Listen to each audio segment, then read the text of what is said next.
Revan and Malak traveled alone to Rekiad, the ice world, following Mandalore's directions, which led them to a pair of ice columns several kilometers high.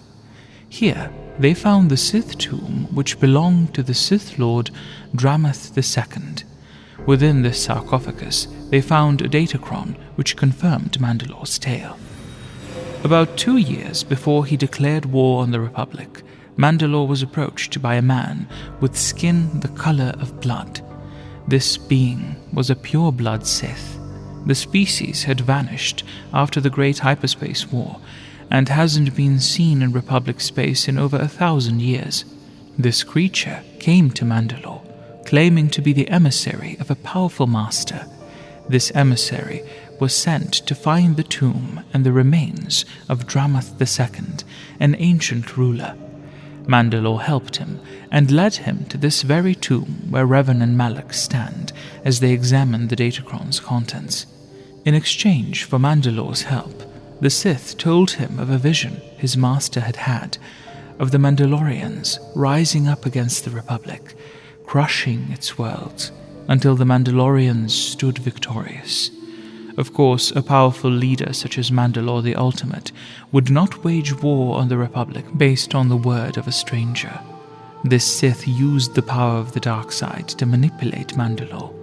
The spell was broken moments before his death, when Mandalore lay dying at Revan's feet.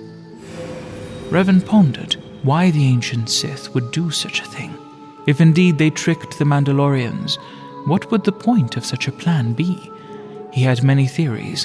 One of them presumed the Sith wanted to learn and test the limits of Republic power and capability when faced with such an open assault.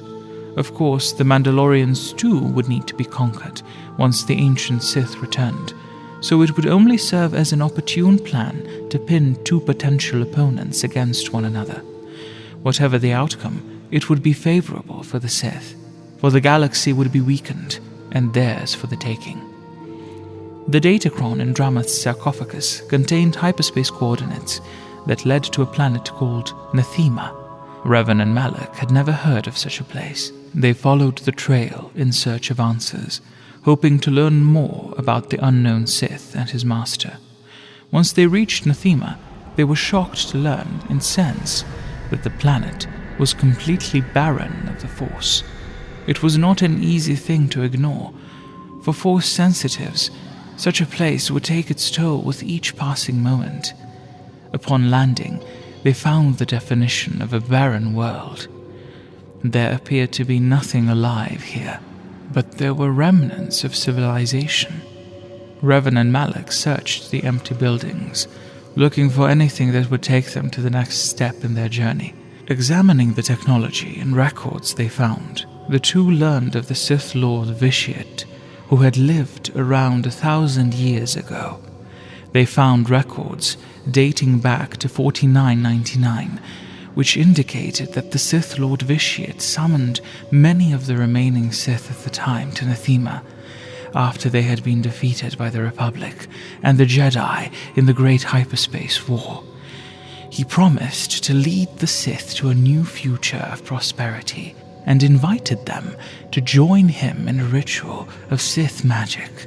According to the records Revan found on Nathema, that was the last recorded day of life on the planet, and whatever happened on that day, whatever Lord Vitiate did, resulted in the destruction of life on a planetary scale.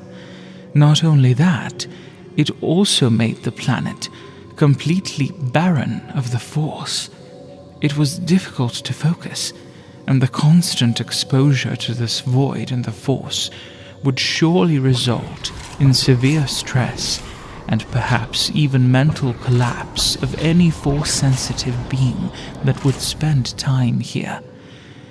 It was strange that there appeared to be no record of any sort after that time, meaning someone, presumably Lord Vitiate, prevented anyone from coming to this world in 1,000 years since then.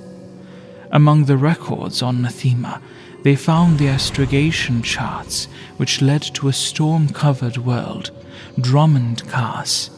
According to records, Emperor Vitiate gathered the young generations of the Sith and took them to this place to build the foundations of his new Sith Empire. Determined to locate the Sith threat, Revan and Malak followed this trail.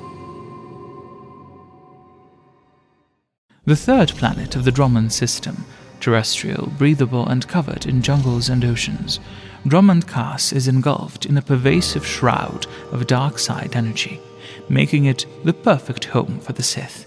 And once Revan and Malak arrived, they discovered it to indeed be the capital of a reconstituted Sith Empire under the rule of the Sith Emperor. They posed as mercenaries and spent months gathering information about the world and its ruler. They would learn that Vitiate, still in rule after all this time, indeed plotted to invade the Republic. Using their accumulated knowledge, the two decided to stop the Emperor. Pride played a vital part in their decision, and it is understandable. A Jedi who had brought the entirety of the Mandalorians to their knees and slew Mandalore himself would surely be capable of killing just another man. And with his apprentice by his side, they could save the galaxy for a second time. They found a member of the Imperial Guard who was willing to sneak them inside the Emperor's citadel. But the two had little knowledge of the Emperor's power or his guard. At the end of their training, each and every member of the Imperial Guard was bound to the Emperor's will through a powerful ritual. This makes betrayal an impossibility. As the Imperial Guard led them closer to the Emperor, they believed their plan was in motion. Instead, they were being led into a trap. The Emperor had sensed the two approaching. He was waiting for them to arrive in his throne room. The massive doors crashed behind them. No guard was there, because none was needed. The two Jedi confronted him, but they would not even make their attack before they fell. They underestimated the Emperor's power, and he dominated their minds in seconds. Their will was shattered. The Emperor looked into Revan's mind, examining how to make use of these peculiar Jedi who attempted to kill him. But at the same time, Revan saw the reflection of the Emperor and the evil within. He could see that invading the Republic was amongst his plans, but it was only a stepping stone. Power and immortality was his obsession. The dark side consumed him from within like a disease, and it grew faster than he could feed it. Nathema, an entire world, was consumed to sate his hunger, and yet it wasn't enough. But with such hunger, there's fear. He is afraid of death, terrified of it. The thought of near-infinite power slipping away has driven him mad. In this twisted, perverse vision of the world, the only way to succeed, to preserve what he has achieved, was to annihilate every potential threat in the galaxy. Nathema was just the beginning. The hunger for power, the fear, it is guiding him to destroy every single world in existence, until nothing remains but an emperor over an empty and lifeless galaxy. But such thoughts were kept secret, hidden in his mind. If his dark council and those who served under him learned of this, if they knew or even assumed that Drummond Kaas could be the next Nathema, they would never obey his command, for all living things were his pawns. He waited and accumulated power before he could set his plans in motion.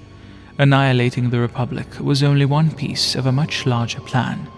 With Revan and Malak now under his control, his plans could be accelerated. For these were no ordinary puppets of the Emperor. No, these two held much knowledge and skill in defending the known galaxy and its Republic. They also held the knowledge of this Starforge. The Emperor granted them the title of Darth, making them Sith Lords, and sent them back to the galaxy as the vanguard of his invasion of the Republic. They were to report back to him only once all resistance was crushed, and the Republic was ready for the taking.